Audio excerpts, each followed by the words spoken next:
Delight IAS पर आप सभी का एक बार फिर से बहुत बहुत स्वागत है। तो नेपाल के अंदर जेनजी आंदोलन जो है सफल हो चुका है। जिस उद्देश्य के लिए उस आंदोलन को शुरू किया गया था, नेपाल का जो तख्ता पलट होना था और उसके अंदर केपी ओली की सरकार जो है अब गिर चुकी है ना। आपको पता है कि सेना की सुरक्षा के भीतर वो रहे हैं। बहुत सारे लोगों का अनुमान यह है कि केपी ओली देश छोड़कर भाग चुके हैं, लेकिन वास्तविकता अभी किसी को भी नहीं पता है। इस बात के बारे में बेहतर जानकारी नेपाल की सेना ही दे सकती है। और ये जो जेनजी आंदोलन है, इसके बारे में तो हम लोग बेसिक जानेंगे ही, लेकिन मैं आप लोगों को एक चीज बताने वाला हूं कि एकदम से वो लोग जो थे, है ना, प्रदर्शन करते हुए भारत नेपाल बॉर्डर के पर आ गए थे, लेकिन किसी तरह की कोई हरकत नहीं की, क्योंकि वहां पर सीमा सुरक्षा बल मौजूद था, एसएसबी मौजूद था। और वहां से वो प्रदर्शनकारी जो है अपने देश में वापस नेपाल की तरफ ही मुड़ गए। हालांकि हो हल्ला करते हुए आए थे, लेकिन सेना को देकर वो वापस मुड़ गए। सबसे पहली चीज तो मैं थोड़ा सा इसके बारे में, आंदोलन के बारे में अगर मैं आप लोगों को बताऊं, जेनजी वो पीढ़ी है जिनका जन्म 1997 से लेकर 2012 के बीच में हुआ है। ये लोग पहले श्रीलंका में, फिर उसके बाद में बांग्लादेश में चीजों को टॉलरेट ना करने के लिए जाने जाते रहे हैं। इनके चलते श्रीलंका में सत्ता बदली, इनके चलते बांग्लादेश में तख्ता पलट हुआ, शेख हसीना को देश छोड़कर भागना पड़ा, और इनका तीसरा टारगेट कहीं ना कहीं पर नेपाल रहा है। वहां पर भी इन्होंने अपने उद्देश्य को सफल कर लिया है। ऐसा नहीं है कि जेनजी आंदोलन वही लोग हैं जो हर जगह, जैसे पहले वो श्रीलंका गए, फिर वो बांग्लादेश गए और फिर वो नेपाल चले गए, ऐसा नहीं है। इसका मतलब ये है, ये एक एज ग्रुप है जो हर देश में हो सकता है। और अगर वो एज ग्रुप एक्टिव हो जाता है गलत चीजों को बर्दाश्त ना करने के लिए, तो फिर उसको जेनजी से जोड़ दिया जाता है। मतलब नेपाल के ही युवा लोग हैं जिन्होंने बर्दाश्त नहीं किया कुछ चीजों को। किस चीज को? सरकार की जवाबदेही नहीं थी नेपाल में, है ना। नेपाल में पिछले कई सालों से लगातार सरकारें बदली जा रही हैं, लगातार अस्थिरता का माहौल बना हुआ था। नेपाल में एक समय राजशाही को वापस लाने को लेकर भी आंदोलन हुआ। नेपाल में नेपोटिज्म बहुत ज्यादा देखने को मिल रहा था, भाई भतीजावाद, है ना। नेताओं के बच्चे बहुत इंजॉय कर रहे थे, नेपाली लोग जो हैं नेपाल के अंदर स्ट्रगल कर रहे थे।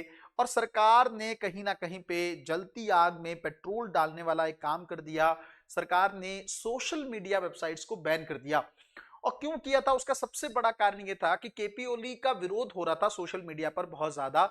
तो उनको लगा कि अगर मैं बैन कर दूंगा तो मेरा विरोध जो है टल जाएगा। लेकिन उनको उम्मीद नहीं थी कि उनका इस तरह का डिसीजन उनकी सरकार को एक दिन में गिराकर रख देगा। युवा इतना अग्रेसिव हो गए कि वो एकदम से संसद भवन को जलाने लगे, सरकार की संपत्तियों को जलाने लगे। बहुत सारा नुकसान नेपाल ने खुद अपने आप का ही कर लिया है, क्योंकि आपको पता है इन संपत्तियों को बनने में बहुत समय लगता है।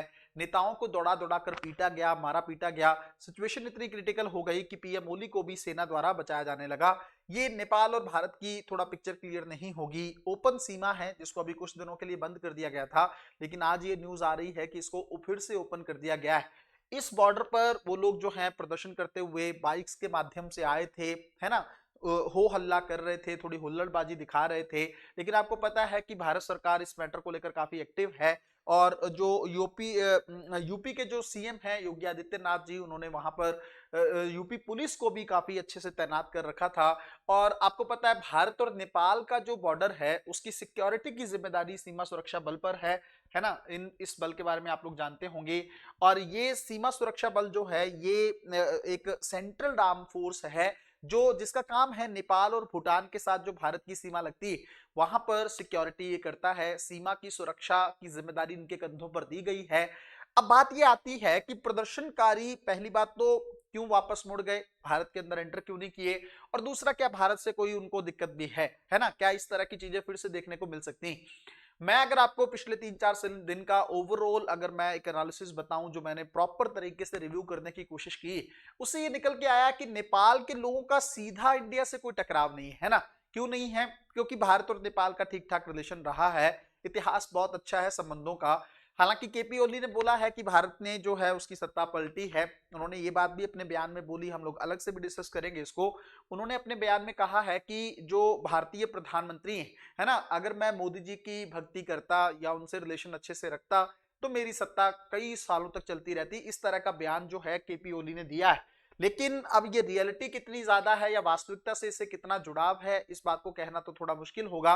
लेकिन आपको पता है एससीओ की मीटिंग में जो है वहां पर केपी ओली जाते हैं, इवन भारतीय पीएम से मिलते भी हैं और एक ट्वीट भी करते हैं रिलेशन को लेकर। लेकिन उससे पहले लिपुलेख दर्रे पर जो व्यापार ओपन हुआ था भारत और चीन के बीच में, उसको लेकर केपी ओली ने बहुत क्रिटिसाइज किया था, है ना।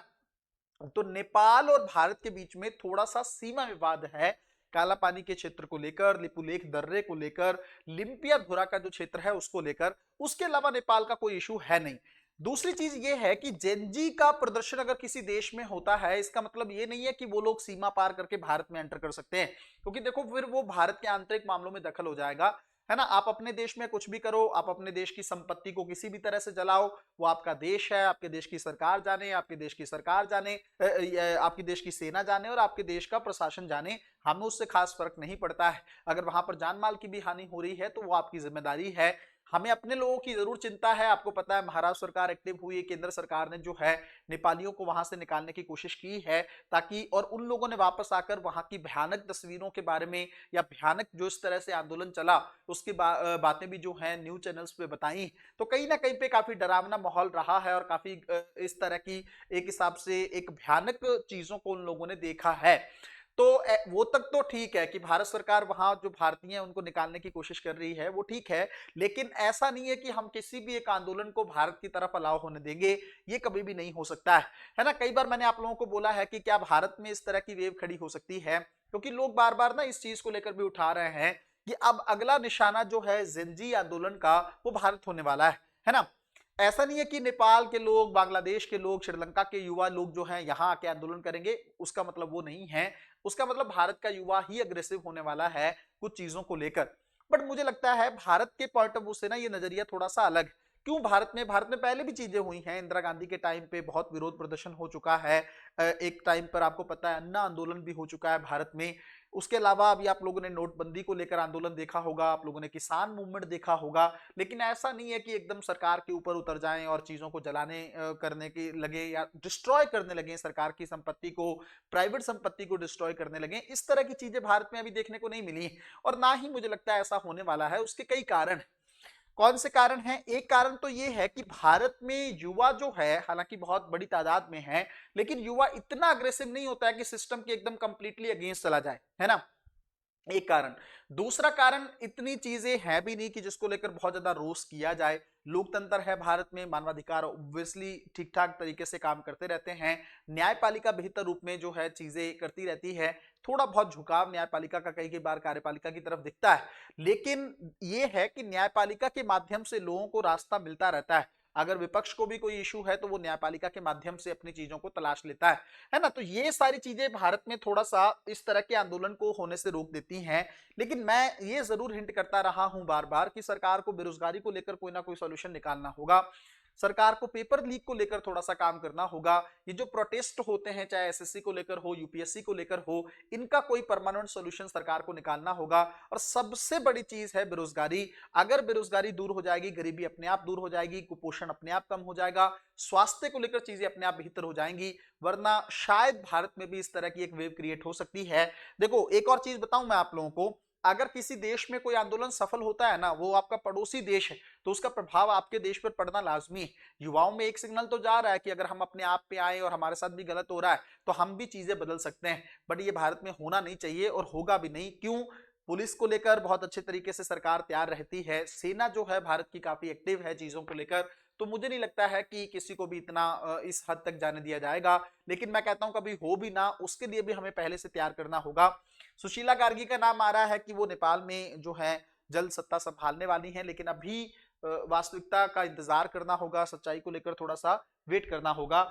और मैंने आप लोगों को बताया ही है कि यूपी सरकार जो है लगातार सेंट्रल गवर्नमेंट के एकदम टच में है। योगी आदित्यनाथ जी जो हैं वो वहां पर पुलिस को लेकर देख रहे हैं, नेपाल और भारत की सीमा को लेकर एकदम जो है चौकन्ने हैं। और वहीं पे भारत सरकार जो है एसएसबी के माध्यम से सीमा की सुरक्षा को बेहतर बनाने की कोशिश कर रही। मिलते हैं अगली वीडियो में, तब तक अपना ध्यान रखें, अपनी पढ़ाई को बहुत अच्छे तरीके से करते रहें। बहुत बहुत धन्यवाद।